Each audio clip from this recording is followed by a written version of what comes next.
Thank you so much for creating time to join, to have this very important discussion, conversation around the mental health policies that we have in Kenya. And I think we'll have very good deliberations from the topic, policies to practice. Indeed, what has been put in place, what's working, what are the available opportunities for us as maybe people, civic actors, citizens of this country.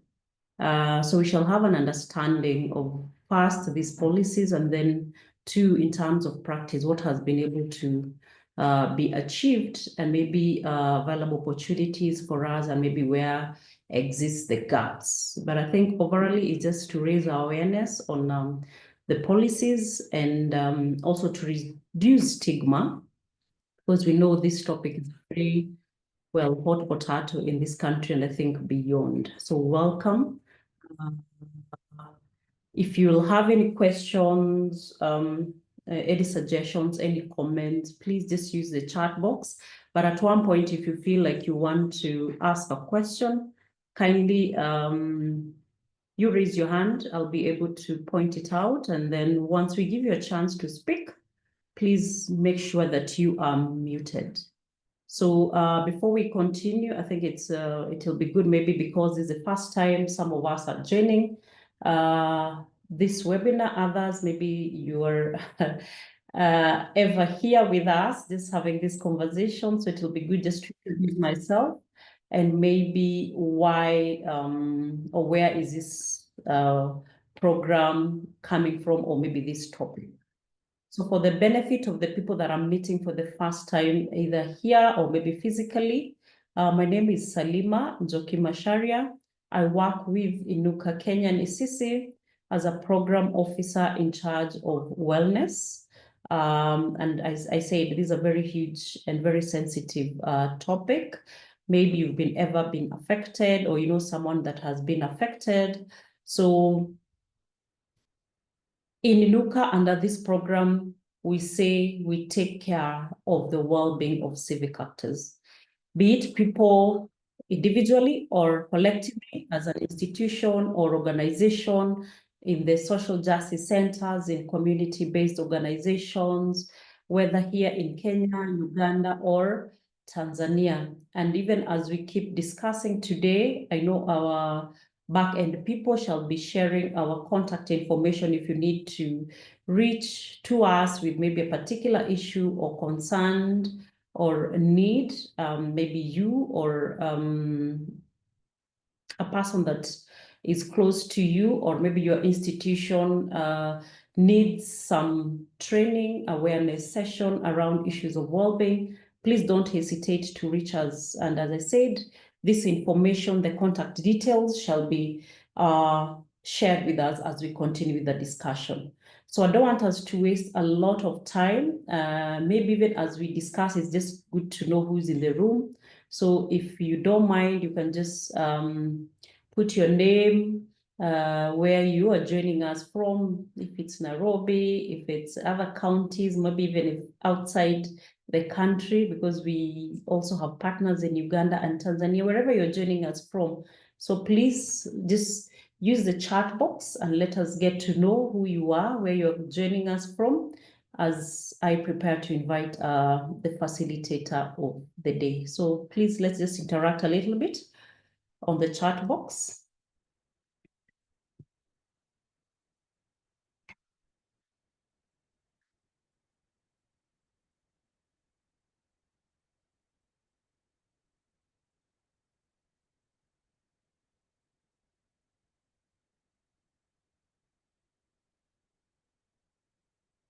I'm not reading anything from anyone, or is it my space? Typing. Oh, awesome. Thank you.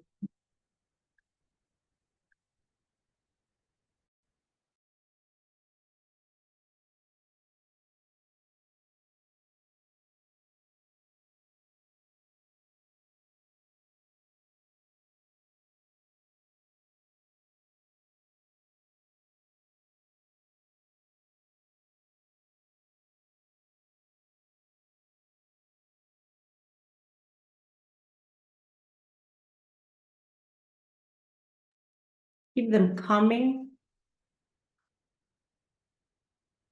Thank you, Hisham. I think this is the second time we are also interacting, so karibu sana.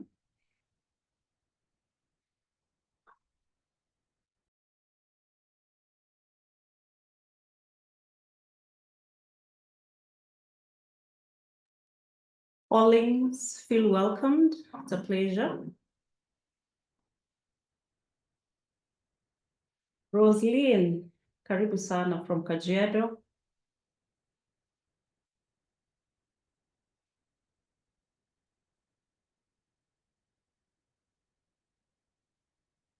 Daniel from Nakuru, you're welcome. Mary Maina, you're welcome. Steven, it's a pleasure. Karibu sana. Wambua, Dr. Wambua, karibu sana from Kituo. Karibu sana. Bernard from Nairobi, you're welcome.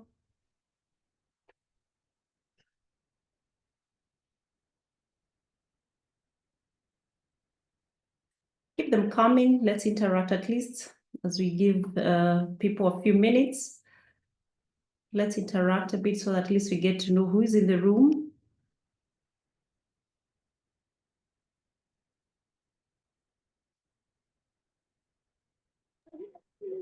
Good morning. Can you hear me? Good morning. Hi, we can hear you. My name is Judith Ochanda. I'm a paralegal from Nyando. Nyando is in Kisumu County. Thank you. A pleasure, Judith. Asante sana.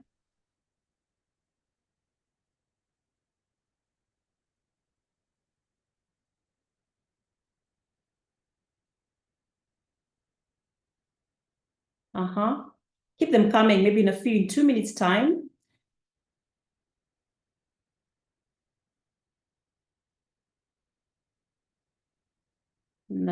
Francis, yes, karibu sana Francis from Busia. Celestine Omondi, karibu sana. Yes, a psychologist. Asante sana Celestine. Okay. So in the next minute,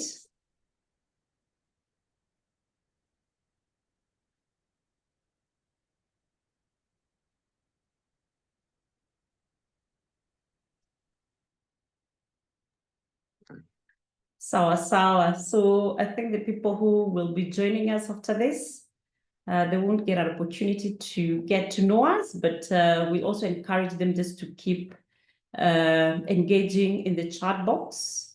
So asanteni sana. The guests, our guests of today is not a stranger to most of us who've interacted with us in this program. He's been with us, some of us in the trenches, so many years. He's a comrade and an advocate, a mental health advocate, so passionate about issues of mental wellness, mental well-being. And I know these terms, sometimes we use them interchangeably. Sometimes we are not aware even if there's a distinction, a difference, or they are similar. So Oyoko Odhiambo will be our facilitator for today's topic. And I know he'll try also to make us understand if there's a difference, even as we delve in today's topic on policies to practice, and just understanding and deepening our knowledge and understanding on the existing mental health policies, and then how we as civil actors, civil catalysts, whatever we call ourselves, human rights defenders, how then we can be able to promote them, and if there existing any gaps in terms of even implementation, then what can we do as a people? So I don't want to waste a lot of our time. Allow me at this juncture to invite Oyoko Odhiambo to take it up from there. Karibu sana, Oyoko. Thank you very much, Salma and the team from Minuka for having me once again. And thank you very much for to all those who've made time this evening to join this conversation. The presentation today, it looks at issues around the the policy and legal framework around mental health in Kenya, and also how we can use it to promote mental health and well-being. So I'm trying to have my presentation on. Yeah, so today we're going to look at Kenya's mental health policies. And as we look at this, we're also looking at some of the laws and guidelines around mental health, and also the genesis of how these policies came to be. And then finally, we look at how we can translate these policies, legislation, guidelines to promote mental health, wellness, and well-being in Kenya. I think first, the question then arises, why do we need mental health policies and laws and guidelines? First, because mental conditions or mental disorders can affect the way people think, behave, their capacity to make decisions. And also persons living with mental health disorders face stigma, discrimination, and marginalization. And in rare occasions, they might pose a risk both to themselves, and remember last time we discussed issues around suicide, or to others, and might engage in behavioral disturbances that might bring them into conflict with other people and also the law. So it's very critical that we have policies, laws, guidelines around mental health and mental conditions. And let me also set from the outset that I'm not a mental health professional. I'm here for advocacy and sensitization.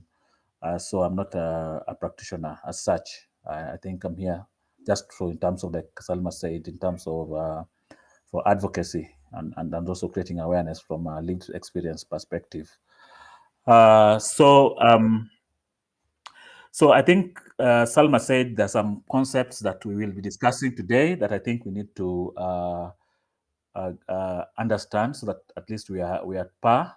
One is the concept of mental health, which quite often we conflate with mental conditions.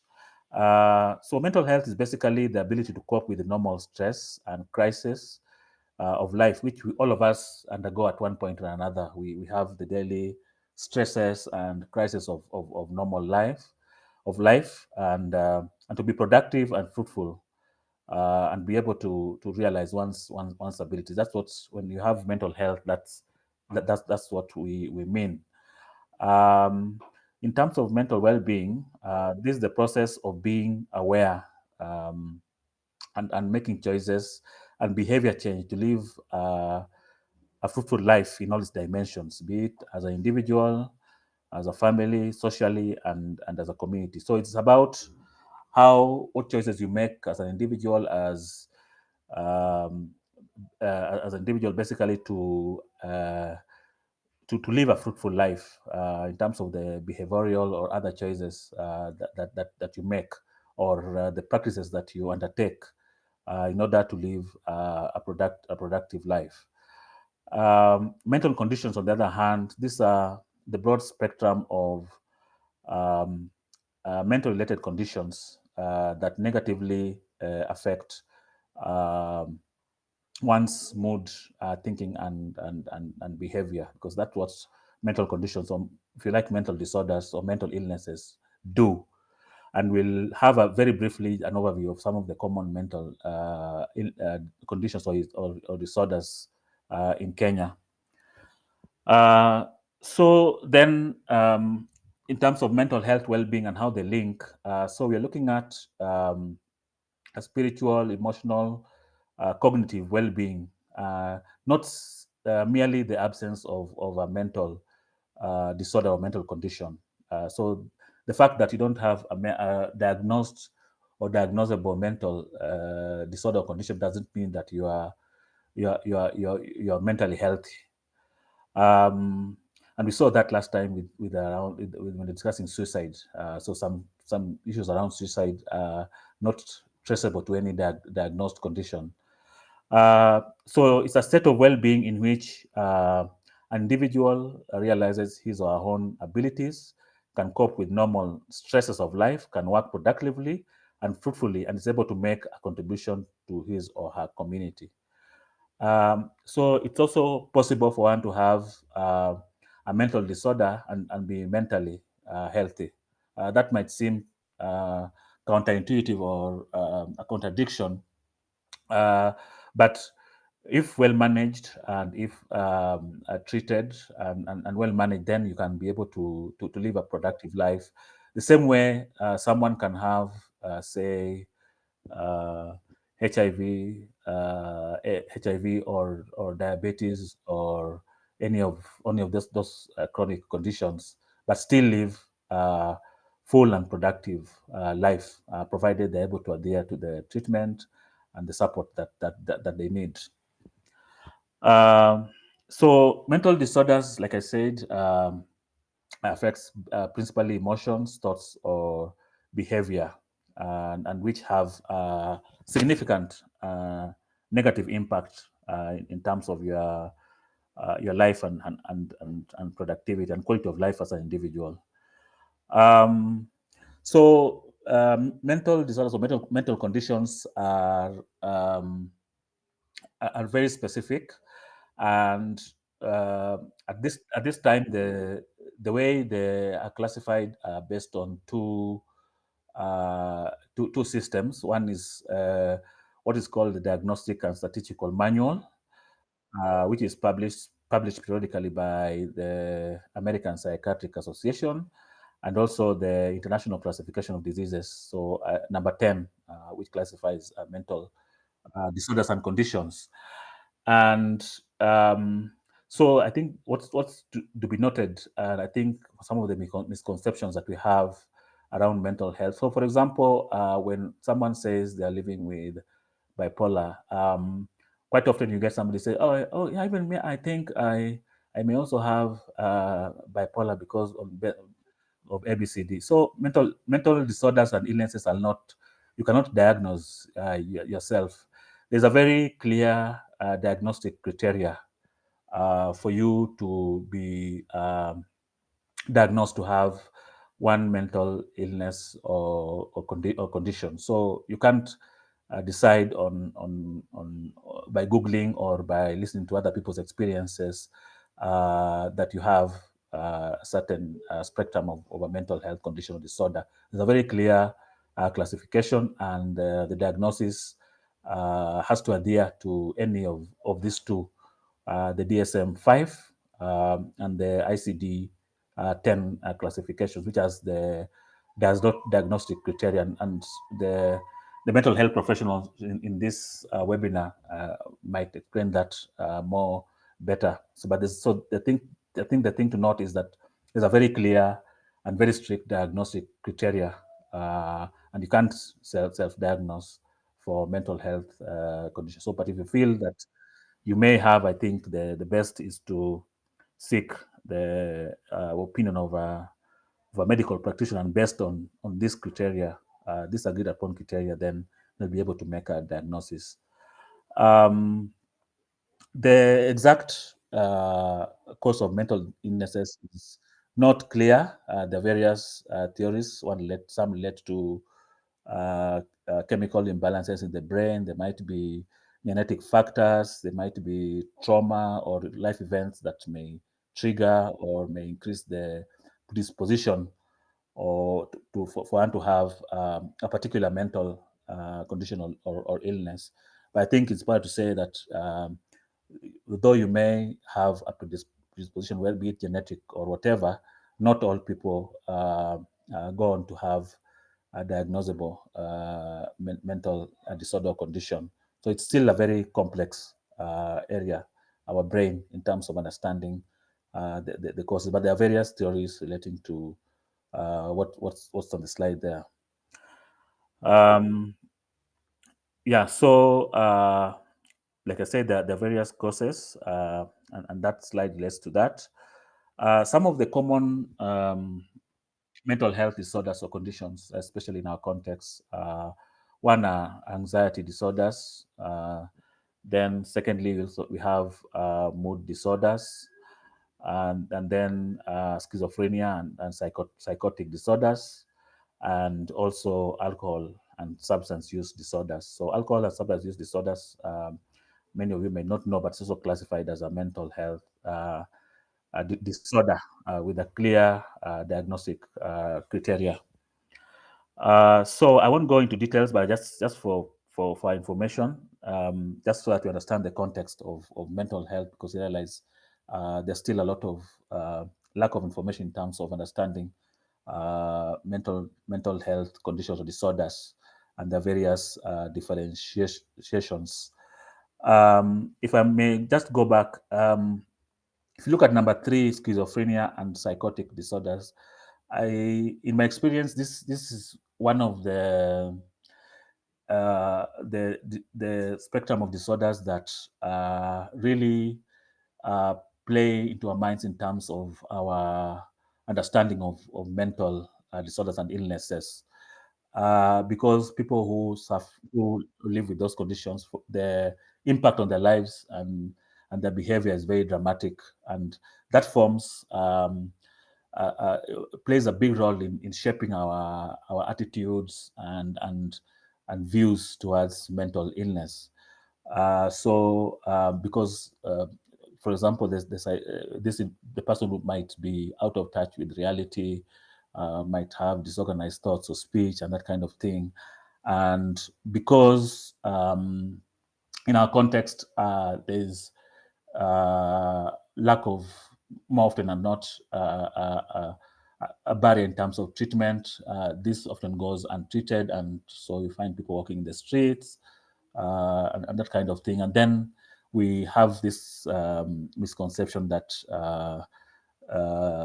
people who have mental illness in general, that is not treatable, it's chronic, umerogwa, you've been cast, that kind of thing. So I think it's important to understand the different types of disorders, but also to understand that they are actually very treatable and people can live productive lives.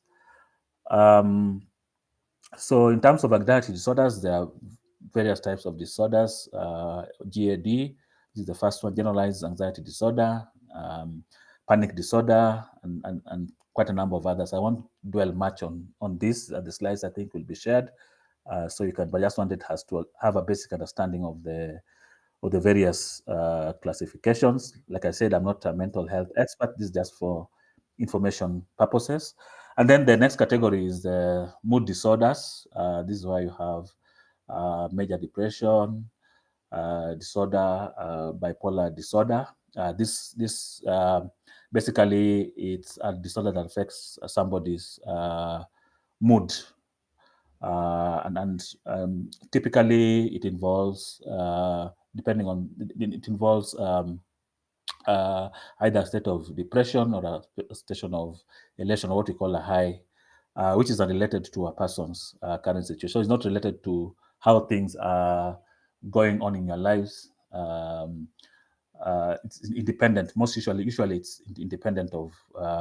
So you might be, things might be going well in your life, but then you have a depressive episode. So it's most often than not, is not related to your situation.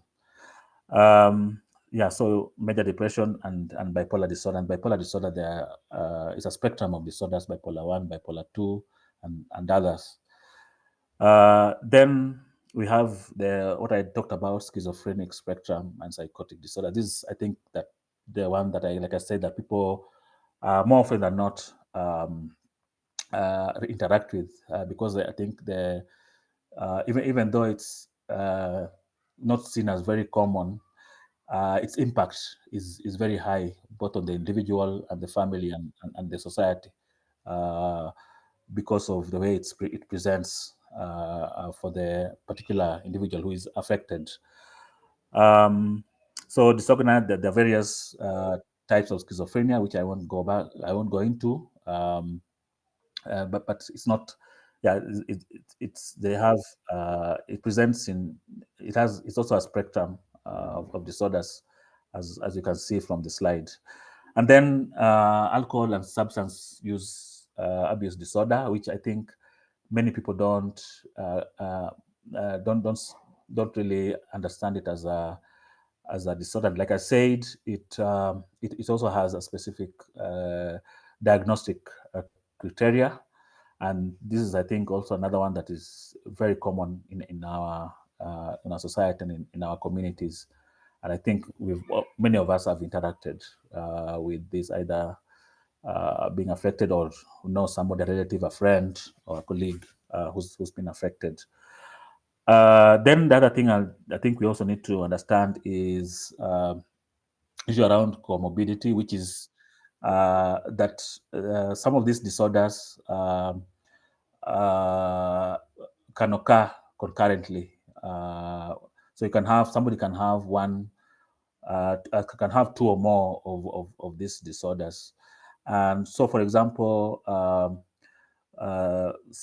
bipolar disorder, people who have bipolar disorder, I forget the percentage, but they also tend, according to research, to have alcohol and substance use disorders. Why is this important? This is important so that when you're undertaking the treatment, you're able to understand that this person has two disorders or more disorders occurring, so that they're all handled at the same time. So I think it's also important to understand why I put this is to understand that this may occur. Mental disorders sometimes tend to occur two or more. The individual might have two or more of these disorders. So coming to the topic at hand, so we look at the mental health reports, policies, legislations, and guidelines in Kenya. And I think the starting point would be the mental health task force report, because this was the report. There was a mental health task force that was formed around 2019, which went around the country getting views from various stakeholders, so that then we would have a comprehensive response to the mental health crisis that we have, and we have a crisis that we have in this country. So it's on the basis of the task force report that the various plans, guidelines, and strategies are being implemented. So it is very critical that we are able to look at this from the genesis, which would be the report, and then look at the plans, guidelines, and the action plan, which would include some of the tasks or the deliverables that inform the various policies. So I won't go into wellness again. I think we discussed that earlier. So I'll go straight to the context of mental health in Kenya. So mental health, I think all of us, and part of the reason why many of us are here is we recognize that we have a very serious mental health crisis due to various factors, which I won't go into, but we've seen the results. High rates of violence, suicide, drug dependency, addiction, and also serious disorders such as mood disorders, schizophrenia, and others, which are a major concern. So in 2013, the government formulated the mental health policy, but then there wasn't really any impetus towards implementation of this policy. In 2019, there was a bit of public concern about behavioral violence generally in the society. suicides, that kind of thing, and generally violence. And this led to a task force on mental health being formed to consult with various stakeholders and make policy, administrative, legal, and other recommendations regarding mental health, mental well-being, and mental illness in our context. And then in 2020, the task force made its recommendations, and the report was mental health and well-being towards happiness and national prosperity. So just to have an overview of the crisis. So we generally recognize that mental health constitutes a significant part of the disease burden in Kenya. The estimates is at 13%. So anxiety disorders, according to a study, have increased by 42%. Depressive disorders or mood disorders by 54%. And looking at the data from people who from surveillance of hospitals and health facilities, 25% of outpatients and 40% of inpatients had a diagnosable mental illness. Then there's also an estimate that 1% of the Kenyan population has a severe mental illness. In terms of the budget for mental health is only 0.01% of the total health budget.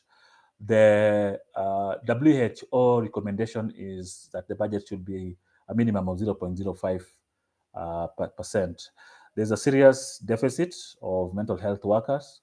I think right now there should be around 300. At some point it was 200, but I think I've seen some data that puts the figure to around 300 and something, around 400, let's say, psychiatrists in the public service. I think our population now in Kenya is like around over 50 million, so you can see the treatment gap. The facilities are few and neglected. Then a report by Kenya National Commission Kenya National Commission on Human Rights actually talked about the systemic neglect of mental health system in Kenya, including lack of hospitals, lack of personnel, lack of medication, and other treatment interventions. So there is a huge burden in terms of mental health treatment gap, and this is costing our economy. By 2021, this was estimated to cost us 6.2 billion, or 0.6% of GDP in 2020, due to absenteeism, or what we call presenteeism. Presenteeism is generally when uko na hauko, umeenda kazi but you're not really doing any productive work. So there's clearly a gap, and in terms of and we'll come to this later, in terms of the current data in terms of mental health, there's a major gap because we don't know exactly how many people in Kenya live with the different categories of mental health conditions or disorders. And one of the things which I'm also part of a working group that is going to undertake a national survey in later this year, where we'll be able to get a baseline of the prevalence of mental health conditions in Kenya, and I'll come to that at the end of my presentation.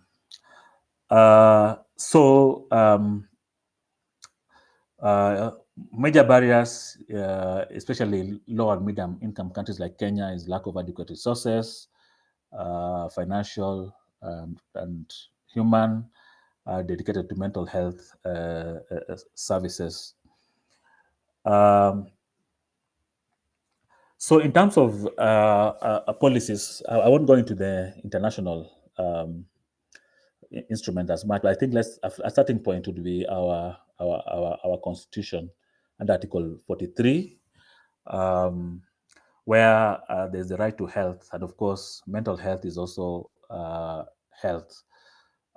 So the international frameworks are there in terms of the International Covenant on Economic and Social Economic Rights, African Charter on Human and People's Rights.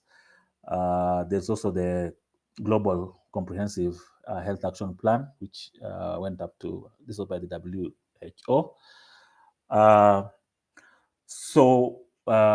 One of and also the Mental Health Act of 2022. The Mental Health Act was amended.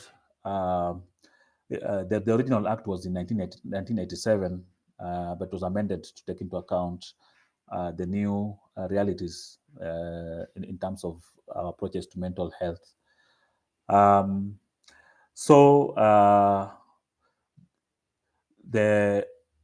have the Mental Health Action Plan.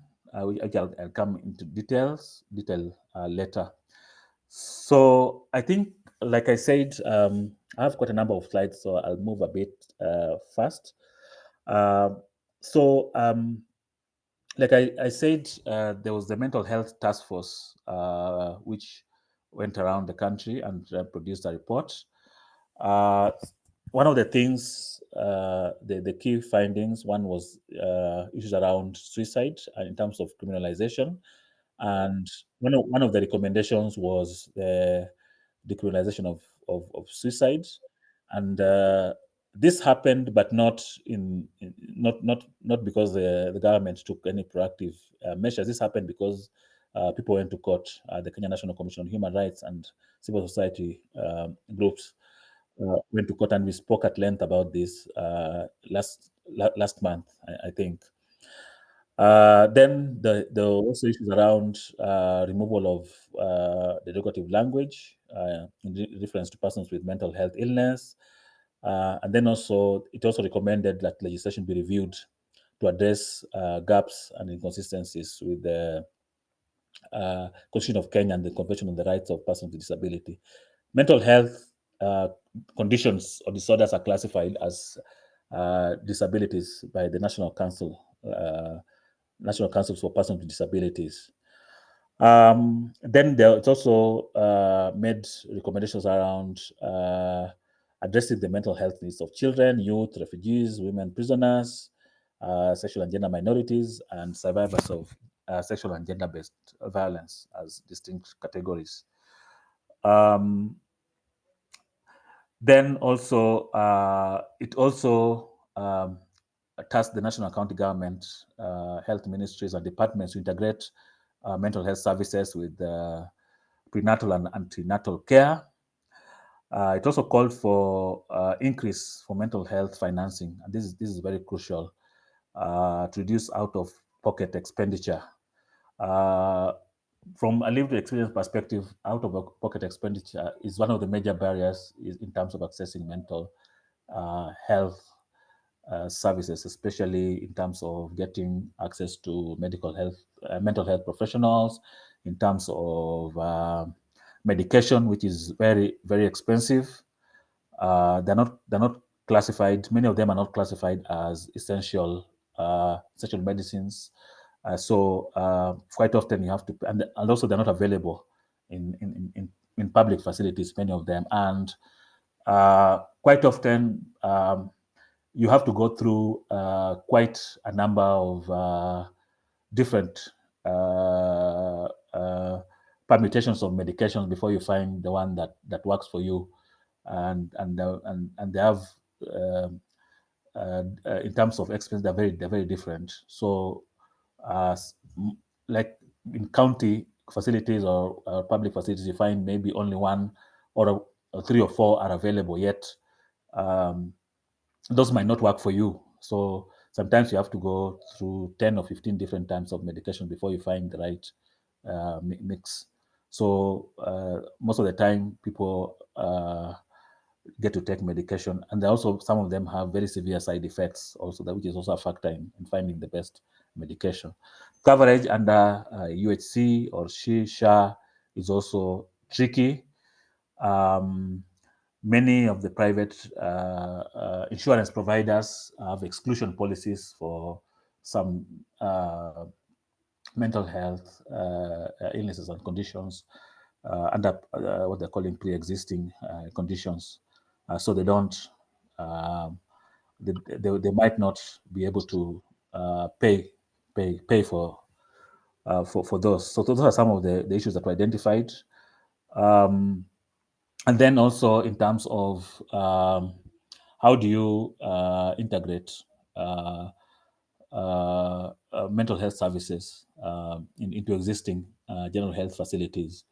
There are some, there's a benefit in terms of integration, in terms of also making use of the available resources rather than having standalone facilities. So this was one of the issues. Then also issues around creating awareness among health workers in terms of community, in terms of schools and educational institutions. And then the other issues around recommendations was the Quality Rights Initiative. Quality Rights is an approach that looks at issues around mental health from a rights-based perspective. I think civic actors, we are encouraged to take this course. We're interested in mental health and well-being. The WHO Quality Rights course, it's a free course, so you can just register online and do it at your own pace. Then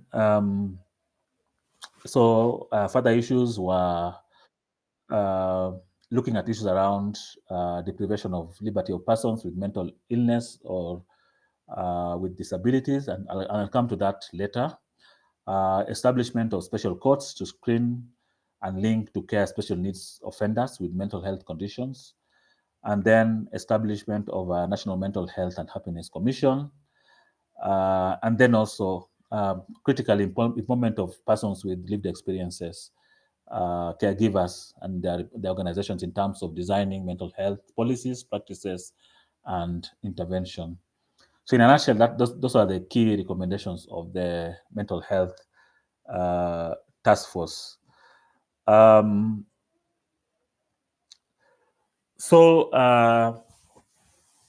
at the mental health policy, so the policy seeks to align, this 2015-2030, seeks to align the Constitution of Kenya and national and global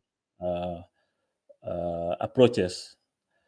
Then it also seeks to address the systemic health challenges, trends, and mitigate the burden of mental health disorders, and then integrate mental health services within the Kenya Essential Package for health, so that then mental health can also be looked at in terms of the spectrum of interventions under that package that are seen as critical. And then to promote and respect the rights of persons with mental disorders in accordance with the national and international laws. The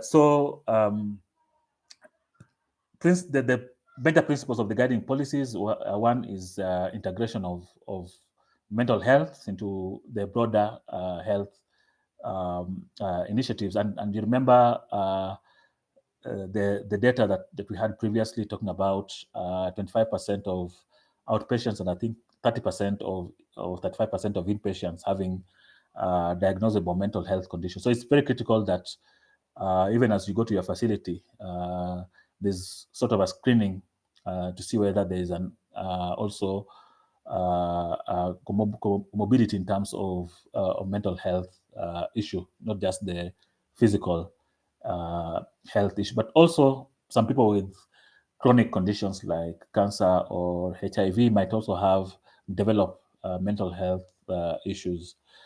And then looking also at mental health in terms of its contribution to our overall development, economic and social, and the loss of productivity, the loss of quality of life, and other aspects. Also looking at mental health as a human right, just like any other aspect of health, issues around equity, and also issues around a people-centered approach to mental health interventions. It should be participatory in terms of delivery of interventions. It should be multi-sectoral, involves a wide range of sectors, use of technology, and also social accountability and life course approach, which means looking at mental health right from prenatal, when um, the fetus or the woman is pregnant, right to old age.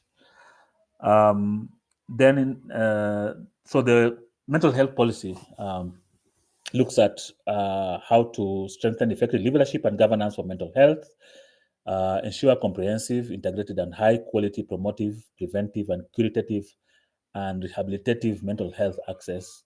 So, so we're looking at mental health right from in terms of quality of care, in terms of mental health promotion, in terms of prevention, in terms of curative, but also in terms of rehabilitative. So the whole spectrum of care in terms of mental health. And then strategies to promote mental health and prevention of mental disorders and substance abuse disorders. Prevention and promotion is actually our best bet in terms of addressing this, especially given our context in terms of our resource constraints, and many of these are preventable. And also, it also looks at to strengthen the mental health systems.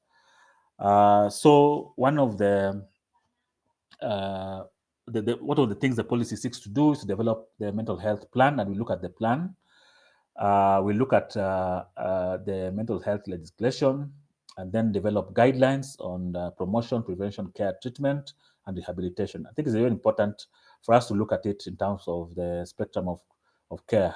So promotion, prevention, care, treatment, rehabilitation.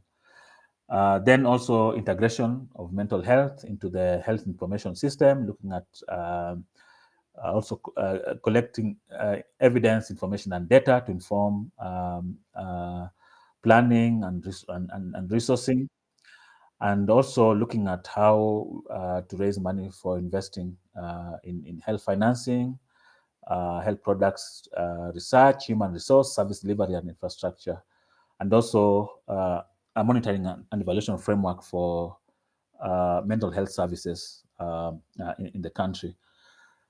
So then, so the priority actions, one is mental health leadership and governance, creating of structures. And I think important to note here is the Kenya Board of Mental Health, and also county medical health councils. In terms of the Kenya Board of Medical Health, it is established, and it's since early stages, it's running. In terms of county medical health councils, there are some counties that have created. So I think for our audience, maybe you can check with your county whether they have a county mental health council, because not all counties have established this. Then the second thing is in terms of financial resources. Like I said, currently the allocation is 0.01%. And the WHO guideline talks of a minimum of 0.05%. So we have a major gap in terms of financing of mental health.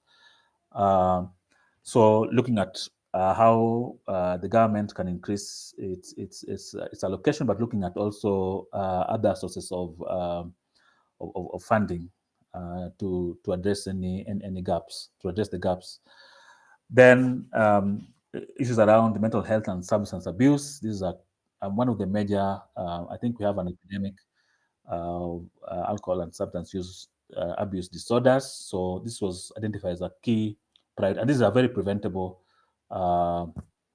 very preventable disorders.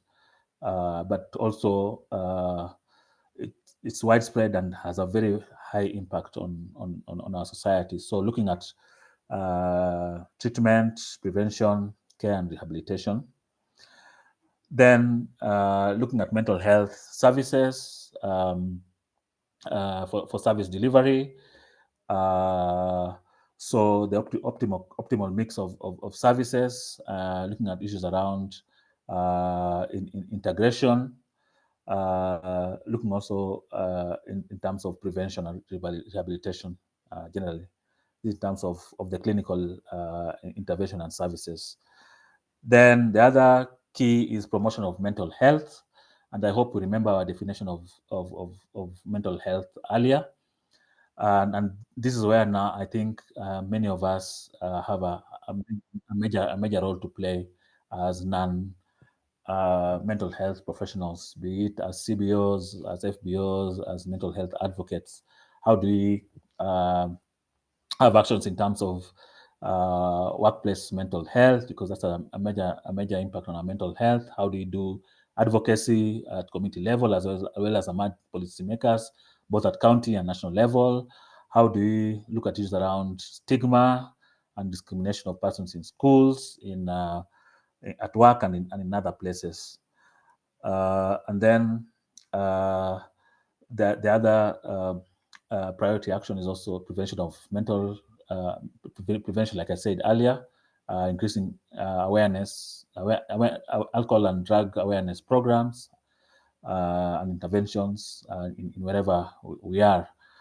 And then also meaningful involvement of people with lived experience in terms of this intervention. Yeah, so I think this is a repetition of that slide. Sorry, repetition again. Yeah, yeah. So this basically is what the mental health policy seeks to address. It's available on the Ministry of Health website. You can download and read in detail. So we'll now look at the Mental Health Act of 2022, which, like I explained earlier, was a revision of the Mental Health Act of 1987. And I'm sure if you know 1987, that's a time when we didn't know, or there wasn't much information or understanding of mental health in our context. So that act really did not respond to the realities and the rights-based approach that we now have.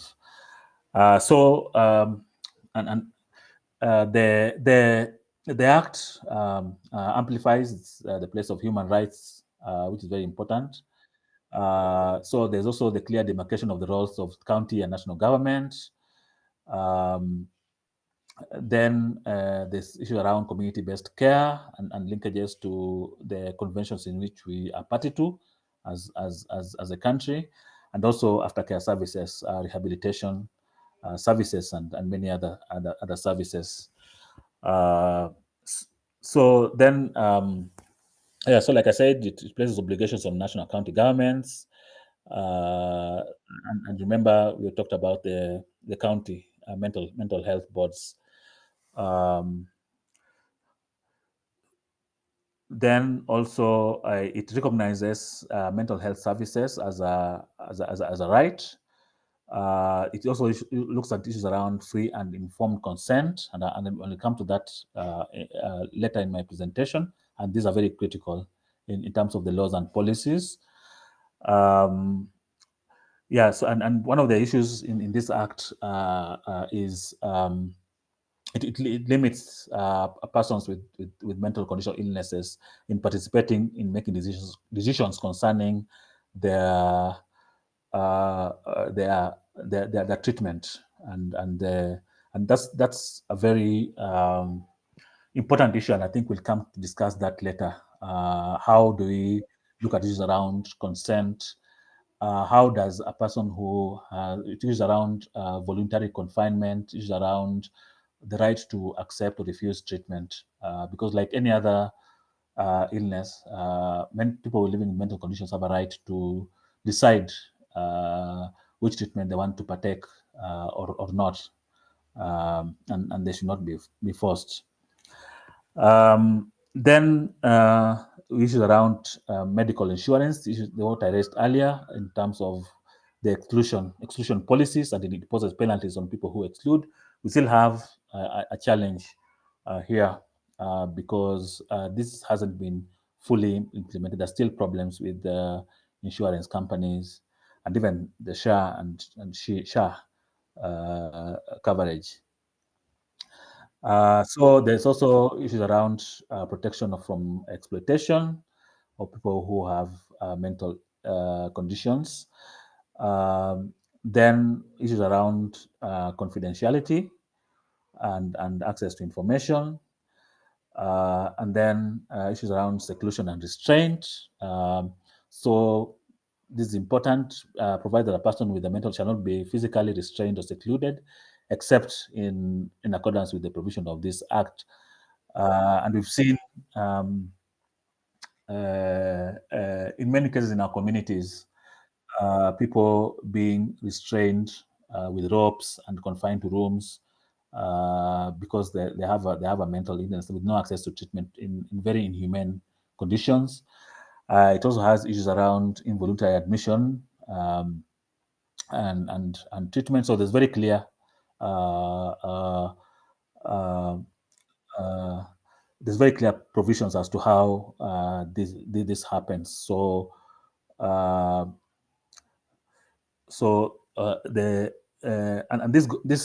goes to the principle of what we call restrictive alternatives, and I'll come to the principle of restrictive alternatives later in my presentation in relation to issues around involuntary admission and treatment, and when it is acceptable and when it is not acceptable. Then issues around emergency admissions. Yeah, so and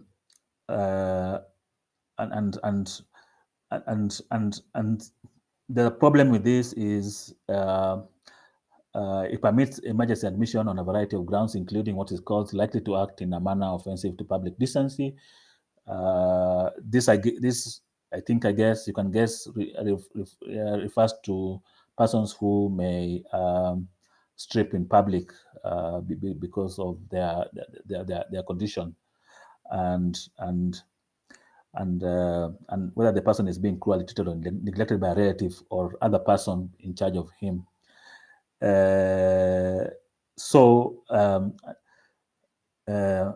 Yeah, so those are some of the provisions in the Mental Health Act.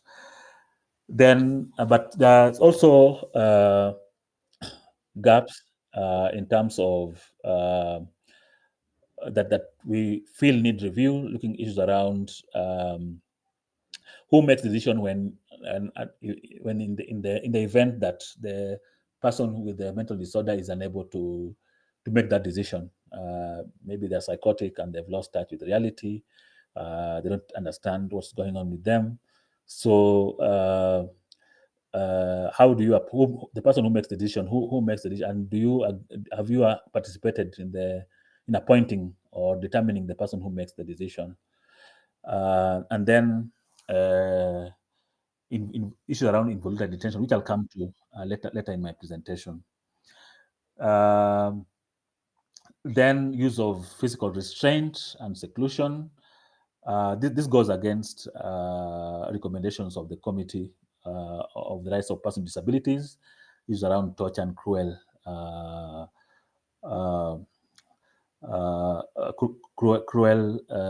punishment or treatment. What kinds of restraints should be available? For example, if the person with the mental condition is potentially a risk to themselves or to other people, which is actually very rare. Contrary to popular belief, people with mental conditions are rarely violent. In fact, they're more likely to suffer violence from other quarters rather than being violent to other people. But it does happen. But then what? How do you? What restraints and are used, and are they humane? And if there's need for seclusion, how is this managed? So that's some of the gaps in the act. Then so issues around involuntary treatment. I need to move faster, and emergency admission.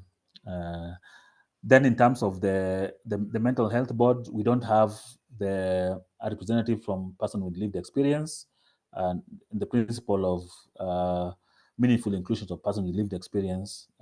That's a major gap. The county medical health councils haven't been assigned specific functions, so county governments need to develop, or the national government needs to develop, in conjunction with the county government, needs to develop the particular criteria. I don't know whether they've been developed. Like last time I looked, they had not been developed. So quickly to the National Health Action Plan. So this actualizes the national health, national mental health policies, and the report of the National Mental Health Task Force, and it addresses the planning is around 5 areas: 1, policy and legal reforms; 2, issues around treatment access and quality of care; issues around financial reforms, investments; issues around cross-sectoral mental health reforms, because mental health, there are issues that cut across other sectors, issues around employment, issues around disabilities, and many other issues. So how do you also reform the other how to bring the other sectors into these reforms, rather than the health sector, and also looking at administrative actions. Mental health leadership and governance. I've spoken about this. So looking at the Kenya National Mental Health Board, the county mental health councils, county mental health focal person. I know in many counties they've appointed county mental health focal persons, which is good. And in some counties they've also gone ahead to do their own county-specific mental health action plans. I know Nyeri, Kilifi, and I think I'm not sure about. I think Nakuru is either the process of they have, but I know Nyeri has, and I think it's either Kilifi or Kwale, one of those. I'm not sure. Then promotive medical health, looking at issues around prevention programs, mental health literacy, and stigma reduction. Then access to quality mental health services. Part of it is to train community health. I think that community health promoters these days are called, and primary health providers have county referral county mental health units in all the counties. Strengthen health units to offer substance and use disorders treatment, peer support groups and community care, and then integration of quality rights, the quality rights that I mentioned by WHO, and then also integrated clinics in county and primary care. I know in Nairobi they've started they're developing the action plan, I think last time, and then but also in terms of their facilities, the facilities at the local level, they've tried to integrate mental health. I think they have clinics in certain days, in mental health clinics in certain days in Nairobi. Yeah, so then others, financing in terms of the UHC agenda, comprehensive coverage in terms of the benefit package, and then resourcing by county and national governments. And part of it was the establishment of a mental health fund to be the pot to which funds can be raised to support mental health interventions. Then strengthening of mental health systems. Developing infrastructure, improving facilities, and then the referral hospitals like Madari, and the 6 regional and referral hospitals. And Madare, I think, has done quite some work in terms of improving its service delivery. I think what they need to work on is the stigma, but the facilities have really improved, but most people don't want to go there because of the stigma associated with the hospital. Then also health information. A national survey to establish disease burden and resource gaps, and I'll come to that at the end of my presentation. And then partnership and collaboration to strengthen capacity in mental health research.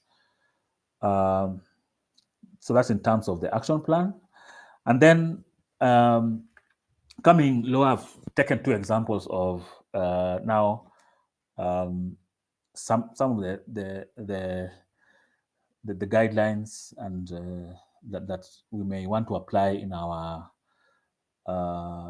in our context. And the Ministry of Health developed the national guidelines on workplace wellness. Workplace wellness is a major contributor to mental health. Mental health, because we spend a significant part of our lives at work, and if the environment at work is not conducive, or is toxic, or the culture is not the culture is not conducive, then that has a significant contribution to our mental health and wellness.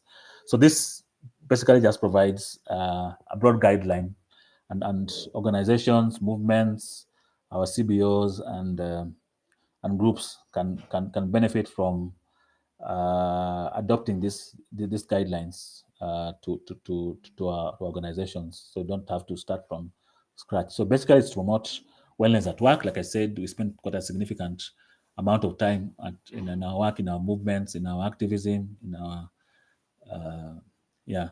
so prevent work-related mental health conditions and support workers with mental health conditions to access quality care.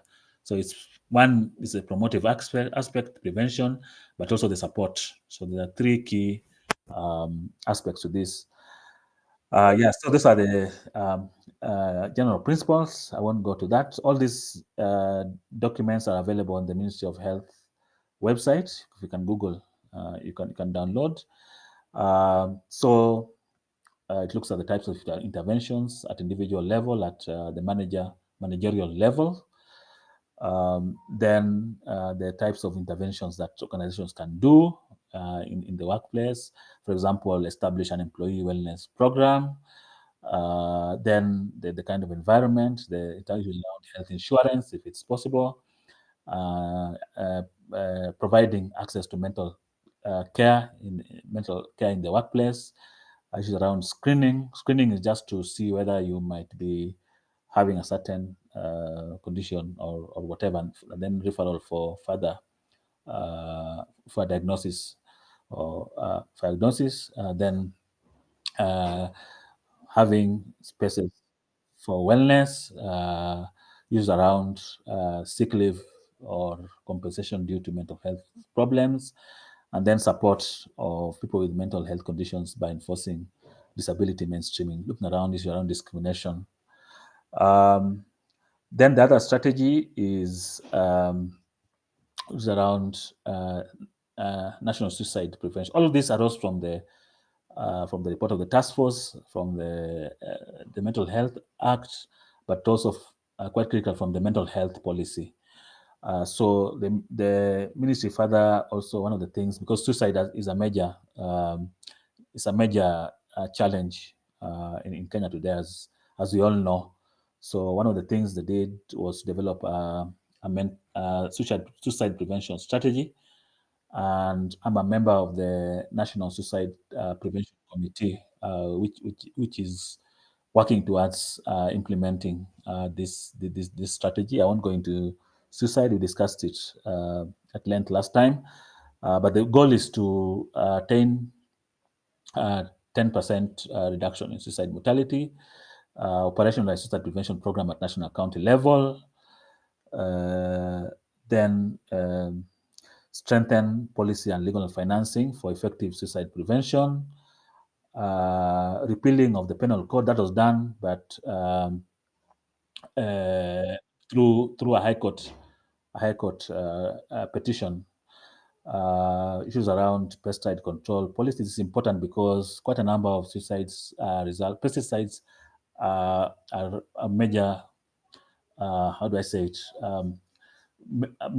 Quite a significant number of suicides are attributable to pesticides. So control and regulation of pesticides, availability of pesticides is critical. Then access to comprehensive integrated care, which is important aspect in all that you're discussing, suicide prevention and awareness, and campaigns, then surveillance and research. So one of the things is also need to get reliable data, and there's a surveillance and registration. The National Suicide Prevention Committee, there's a subcommittee that is handling surveillance.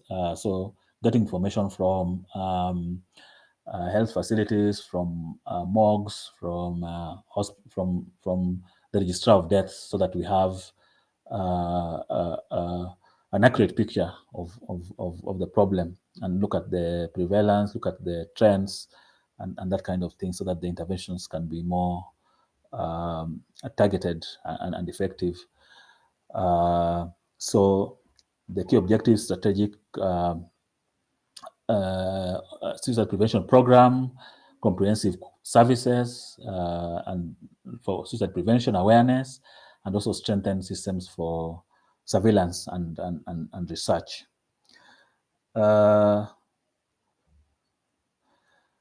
Then now as we conclude now, how do we translate this into practice? So mental health and legislation and policies can provide a legal framework for addressing the critical issues such as community integration of persons with mental disorders, quality care, and access to care, and protection of civil rights and promotion of rights in areas such as housing, education, and employment. So it doesn't, mental health legislation and policies don't just address issues around clinical interventions or treatment, but also issues around community integration, issues around protection of human and civil rights, and promotion of other rights in other areas such as housing, education, and employment. So they're necessary to protect the rights of people with mental disorders who are highly vulnerable, who face discrimination and marginalization, and whose rights are likely to be violated as a consequence. So there's a whole it's a holistic protection framework. Like I said, not just issues around treatment access, but also issues around protection of the rights. So it's more than care and treatment legislation limited to institutions. It's a very broad area, and I think we need to understand that it's not just only issues around treatment. So the principles of mental health policies, one is what I talked about earlier, is around restrictive alternative principle, which means that if you need treatment, the treatment should be carried out in the least disruptive setting. So the priority should be treatment within the community. So, for example, outpatient treatment is preferable if necessary. If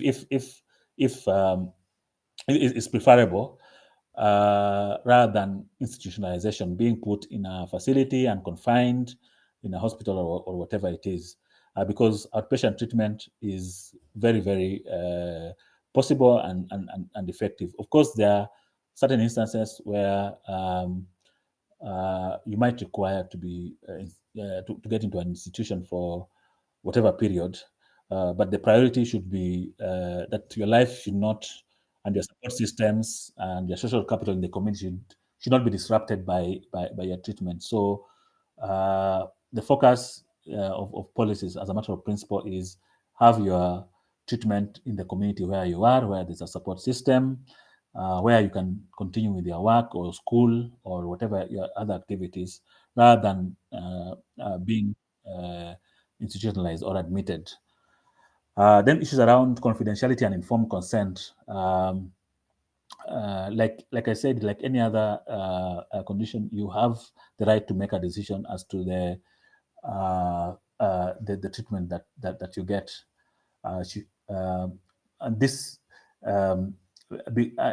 but some of the experiences is in terms of many of these, especially if you have to be under medication, many of these medications have very severe side effects, short term and long term. And I think using that example, you have to really discuss and agree as to what kind of treatment you wish to partake. Treatment without your consent, because you also recognize that there are some instances where you might not be able to have the capacity to make that decision. Then maybe somebody can make the decision on your behalf, but we're also insisting that that person should be somebody appointed prior by you, so that you say, in the event that I get into an episode or a crisis that I'm unable, and has been determined that I'm unable to make an informed decision about my treatment, then so and so would be the person to make this decision, and only in exceptional circumstances can this treatment be involuntary. Then related to this also is issues around involuntary and voluntary admissions. And like I said, involuntary admission, if you look at the restrictive alternative principle, treatment priority should be within the community, within your setting, so that you can continue with your daily activities as you're treated. And even if you are institutionalized, at the earliest opportunity, you should be able to go back to your community so that you continue. So involuntary admission should be exceptional, and only in very specific circumstances, which should be very, very, very, very clear, so that then you're not confined because some of your relatives, you have issues with them, so they want to take away your land, so they then collude to admit you to hospital so that they can disinherit you or for whatever reason. Then if you look at the interface of mental health policies and practice, one is around human rights. So human rights will be at the center of all these policies, laws, guidelines, and legislations, and looking at issues around non-discrimination, dignity and respect, privacy, and individual autonomy. Then second, like I said, is around community integration. So to allow people and their caregivers to provide an important role in mental health services within the community. And then treatment access and quality of care. How are people able to access treatment, and what is the quality of care in the treatment that they access? Remember, I told you the example about an unavailability of medications, so which affects the quality of care, because then you're limited to only a small set of medication, usually the cheapest first line medications, which sometimes might have very serious short or long term side effects. Then also linkages with other sectors. For example, the work that Inuka is doing in terms of promoting wellness. So this is also critical in these policies. How do we link with other actors, other sectors, non-state actors who have resources or have programs or activities around mental health and wellness, and how do we also integrate them into existing policies? Then we have a consistent approach to mental health and wellness. Issues around employment. How do labor laws look at issues around those who have developmental illness? So do you sack them? Do you what do you do with them when they're sick? And then issues around disability. And this is a major challenge in Kenya because although the National Council of Persons with Disabilities has a very clear categorization of mental. If you look at people with mental health disorders, have a major challenge in getting registered or recognized by the National Council of Persons with Disabilities. One, because the process is tedious and lengthy and convoluted. In other types of disability, like physical disability, hearing impairment, physical disability, the process is very straightforward. But this is part of the institutional stigma and discrimination, because now you have to really prove that you have a mental health illness, and then you're brought before a committee that consists of people who are not not all of them are mental health practitioners, and they don't understand. You might be a medical doctor, but you're not a psychiatrist or a psychologist. So this is one of the some of the challenges. So in terms of moving to practice, one is how do we get service providers and referral pathways? Where do people go for treatment? Because that's also a gap in terms of knowing. We recognize also that the facilities are not as we want them to be, but even the existing facilities, are we making use of them? For those who are in Nairobi, the county government has mental health clinics in the level 2, I think level 2 and level 3 facilities. But do we make use of them? Then also looking at mental health literacy. Are we able to understand what mental conditions are? Are we able to understand the concept around mental health, mental well-being, and others? Are we able to also understand the various policies and laws and actions, so that then we can be able to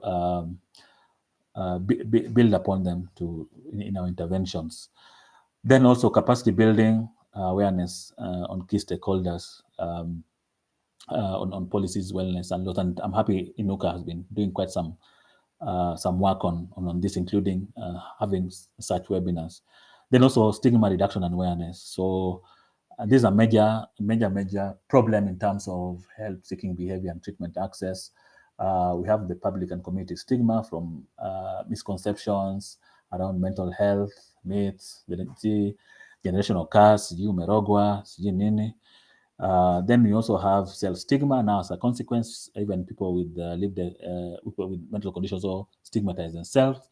Then we also have institutional stigma, like now, the example I gave about National Council for Persons with Disabilities and the challenges in terms of getting registration around a person with disability. Because part of the reason why this registration is important is because there are certain tax relief that you get, and given the fact that the treatment is very expensive, then this also helps you in accessing treatment if you are required to pay out of pocket right now. So then you're able to at least cater for your treatment from the tax relief. Then also, how do we also deploy screening tools and apps or whatever it is? Screening tools are just tools that lay people can use, or even sometimes even you can self administer the tools just to see whether there's an indication that you may need further intervention. They're not diagnostic tools, but they're just tools that help you see whether you need to move to the next level of seeking an intervention from a professional. And then the other thing is also, how do we do advocacy on the laws and policies? If you look from my presentation, the policies and laws and actions are quite ambitious, but only I would say, in my estimation, only 10% have been implemented. We are way back. We are way behind schedule in terms of implementation of this. So how do we, as civic actors, as CSOs, also work towards pushing the duty bearers, county governments, your county mental health council? What are they doing? The county mental health focal persons, you need to you need to seek them out. I think in every county they are there. What are they doing? How do we ensure that they support our interventions at county level, at national level also? So Mental Resources Hub and Nuka has been doing quite some work in terms of this, sharing resources and also including like webinars like we have. So some of the things that are being implemented currently as a result of the policies and action plans and guidelines, it's in terms of capacity building for mental health staff and others, and then also advocacy awareness. In October of this year, there's going to be the second National Mental Health Conference. And you can go to the National Mental Health Conference website if you want to register and attend. So that will be a very important intervention.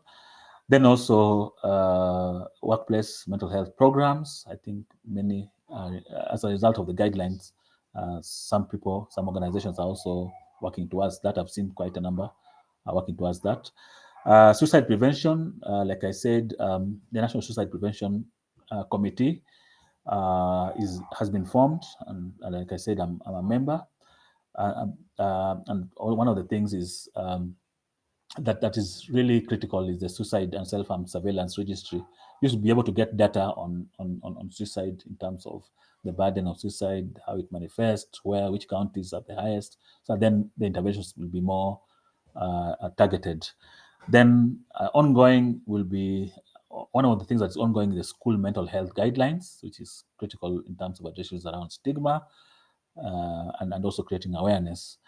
And also stakeholder mapping. We had a big meeting last week, over 100 stakeholders in Nairobi, and this is an ongoing process. Then what I said I'll talk about in terms of the National Baseline Mental Health Survey. So like I told you, I'm a member of the technical working group, which is undertaking this survey. If you look at the data that we had that I projected in the beginning, those were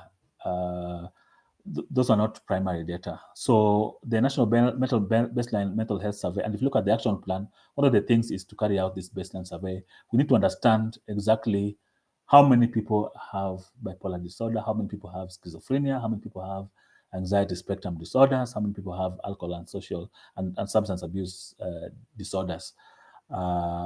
So the baseline survey will undertake a nationwide survey. All the 47 counties will be sampled randomly. And there's a plan and a criteria which I won't go into in detail because it's still in the planning stages. But the overall is just to establish the mental health burden in Kenya and break it down in terms of the most common mental health disorders, look at issues around the social determinants of mental health, issues around the comorbidities, and that kind of thing. So basically, it's just to get a clear understanding of where we are from primary data, where we are in terms of the mental health burden in Kenya. Then this will be able to now help us develop more effective strategies, be able to lobby for resources, find out where the resource gaps are most critical, where they're most needed. So be able to move the resources to where they are, and that kind of thing. So this will be a very important milestone in terms of practice, so that then we even as civic actors we'll be able to understand in my county, Busia, is it substance and alcohol abuse that is more prevalent, or bipolar, or whatever it is, per county, or whatever it is. So to bring that information.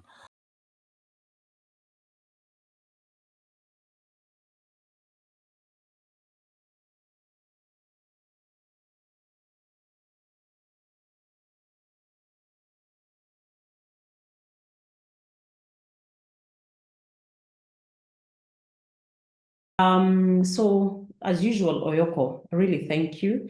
And even as you are presenting, I was thinking, I think, because this is very heavy material, very informative, very insightful, and very educative. I was even thinking, I wish we had broken it because I think it's so packed.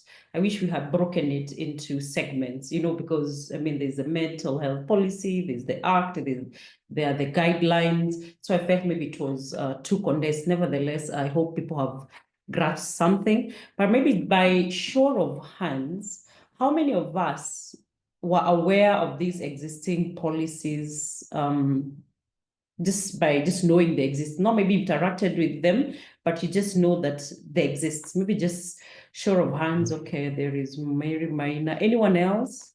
You don't have to be a professional, but you just a concerned citizen of faith. Who else at least knew that these policies are in existence? So only 2 people out of around, no idea. It's also good to be honest about it. Yeah, Zachary, 3 people. It's good to know. Yeah, and I'm not judging. I'm not coming from a place to judge anyone, but just you can imagine, and maybe that's why maybe the issues of mental health, there's a lot of stigma around it. And maybe then number 2, just to assess how many of us maybe are even aware that these services are down to the levels of, I think, level maybe 2, maybe level 4 in our hospital. Faith.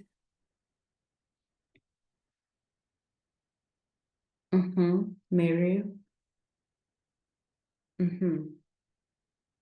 Okay. Okay. Fatuma, yeah.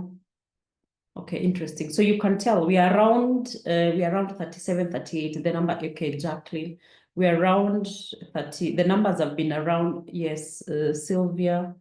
We are around, numbers are oscillating between 36 to 40. So that is 40 of us, but 2, 3 of us maybe are aware that these policies then exist.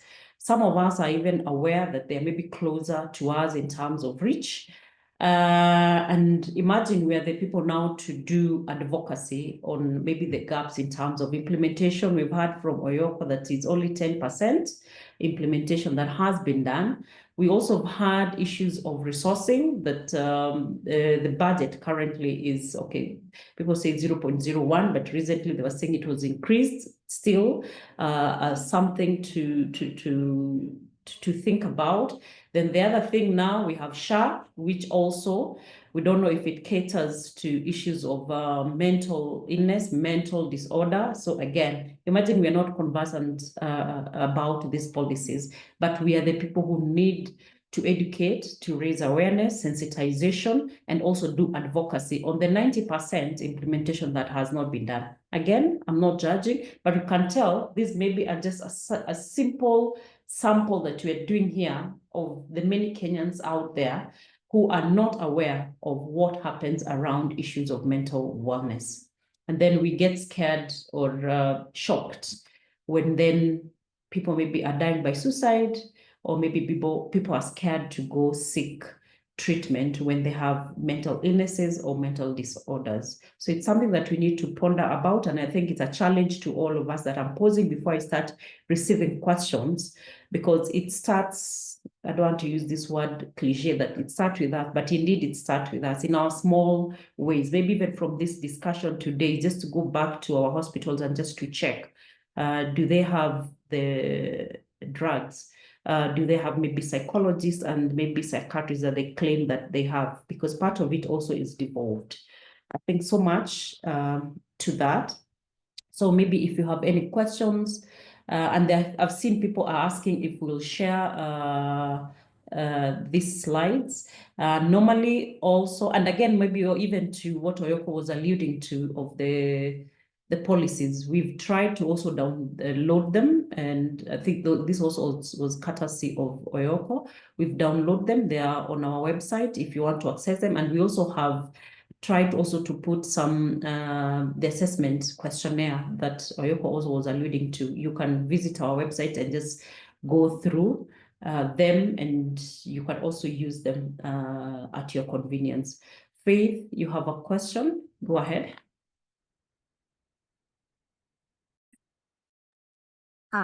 Thanks so much, Salima. Thanks, Oyoko, for the presentation. Mine is, it's not a question, more of a comment. There is something called a Psychiatric Advance Directive, which is actually a legal document where someone with a mental health condition can indicate like what their preference is, what treatment would they prefer, what medications would they prefer, who would they prefer to be contacted if in a crisis. So that's possible. That can be done. Like I remember Oyoko asking a lot of questions. You see what happens when someone can actually come up with that document and it's actually signed. You can come up together with, either a family member, your practitioner, either mental health practitioner or your doctor. And, it's actually signed and it's a legal document. So anytime someone cannot speak on their behalf, and even if they have someone and maybe the person they have may not, fully have their best interest, that document is binding and it can be used to, if someone says like, hey, when I'm in a crisis, I would rather go to this hospital instead of this hospital. It's actually a legal document and should be binding. I'm just discovering people don't have this information. And, that's something that someone can come up with the help of their family, with the help of their healthcare worker or healthcare practitioner, and have it in place just in case, because it also documents like what would they want to be done during a crisis, after a crisis, before a crisis. So matters of, how they're handled, I think that's covered. And, it ensures that the person with a mental health condition gets the best treatment and best also care possible. And it's based on not just their practitioner, but also them and, their understanding and knowledge of their health condition. Thanks. Thank you so much, Faith. You mind sharing the tool with us? And we can be able also to populate it. Okay, I will. Maybe you can give me an email I can send it to, because I don't have it on, I'm using my phone. Sure. I'll have to get to my comp and send No it. worries. So if you can send me an email, I'll just send you the document. I will. And then we have, I think, a question from Jackie first and then Mary Maina after. Karibu, Jackie. Thank you very much. Good afternoon, everyone, and thank you for the presentation. Extremely interesting. I just wanted to inquire about the county mental health councils or committees, how it was constituted and who sits on them, and are there persons with lived experiences on those county councils? And does it need one to apply to sit on them? And are there different lived experiences people who can sit on those boards? Thank you. Thank you. Maybe Oyoko, we take two more and then you respond to them all together. That's fine. Okay. Mary? That's fine. That's fine. Thank you so much, Salima and Oyoko, for this opportunity and for that insightful session. My question will be if we can share more on the status of the school mental health guidelines. I have seen him mentioning it on the ongoing processes, just to know how far it is and if there's an opportunity for all of us to contribute to it. We are doing something around that, and I would want to get further information on it. Thank you so much. Thank you, Mary Maina. The last person, so that we can close this segment of questions or comments. Okay. Yes, Dr. Wambua, go ahead, please. Yes, yeah, thank you very much, Salima and Oyoko, for finding time to share with us this extremely insightful talk. Mental health is something that we always take for granted, and we've been socialized to have very negative perceptions about it. Now, speaking to as someone who is in legal empowerment, legal aid area, yeah, we've noticed that quite a number of clients who come to seek for legal assistance actually may have some mental health issue, which then begs the question: is a legal aid seeking behavior also mental health seeking behavior? Do some people come to seek legal aid as a reliever for the mental health challenges that they are facing? But of course, there is also a nexus which Oyoko has talked about, which is people with mental health issues are more likely to have their rights violated, and hence they're also more likely to engage in legal aid seeking behavior. So what Oyoko's presentation therefore poses for us is, one, how do we ensure our legal aid practices and policies take into account the mental health challenges that our clients may have? So how do we adopt policies that make our services friendly to people who may have mental health issues? Then on the other hand is our staff, those who provide these services, our staff, volunteers, as well as volunteer advocates. How do we also, on one hand, improve their mental wellness, but on the other hand, ensure that they are empowered to deal with clients in a rights-sensitive manner? So I see opportunities for us developing partnerships in that area, because it's an area that we often tend to overlook. And I'm sure because our people are not properly sensitized, we may have denied legal aid to people who genuinely deserve it. But because of our rather limited assessment of their mental health issues, we concluded that probably they had no legal problem to be resolved by our organization. So we need to really work together. So it's just to thank you for that, for opening our eyes and helping us really think about our work. Then lastly, for Oyoko, this is a very good presentation. Was it over 100 slides? Not sure whether you are sensitive to our mental health at this time of the day. But that notwithstanding, it was very well executed. And I teach public health law at University of Nairobi. So my students will be making presentations. One student will be making presentation on legal framework for mental health laws. For mental health in Kenya.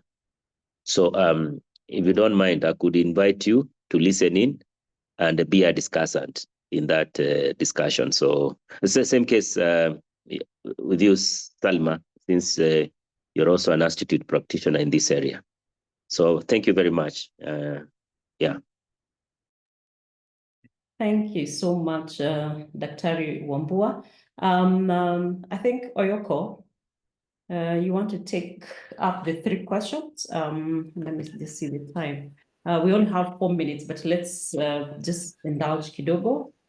Go ahead. Yes, can you hear me? Sure.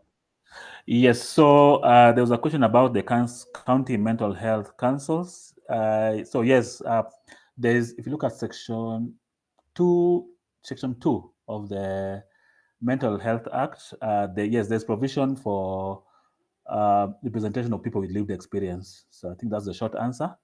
You can download the act on the Kenya Law Reporting, I think, something website. So there's space for a person with lived experience. Now the only issue is in terms of the guidelines for these councils. But yes, to answer your question, yes, there's provision. In terms of the school guidelines, that is something that is still in the pipeline. I think maybe we might see it towards the end of the year. Just be on the lookout. I think through Salma and through the Ministry of Health website, because usually all these documents are published on the website. Then in terms of Wambua, yes, I agree with you. The first thing to recognize is that a lot of people with mental health conditions, challenges, are often in conflict with the law, as we like to say. Partly is the type of laws that that are there that are colonial and oppressive. So if you look at laws around vagrancy, laws around drunk and disorderly, and those kind of laws. So persons say with alcohol and substance use disorder being arrested because of being drunk and disorderly. And I think our approach should be this is a public health issue. It's not a law enforcement problem. So that then we channel these people to the help that they need, not to put them in jail or to punish them in whatever way. Yeah, so that's then. Secondly, also people, like Omba correctly stated, people who have mental health challenges are likely to have their rights violated, and that's an issue. An issue of also in terms of legal intervention. But also the third point that you've raised is the nexus between people who are likely to seek legal aid and mental health challenges. So then I think I agree it's important that we have a holistic approach to the services that we do. So in terms of providing legal aid, are you also looking at the social determinants of what brought that person to seek legal aid, or is the criminal justice system responsive to people that the criminal justice system also contribute to someone's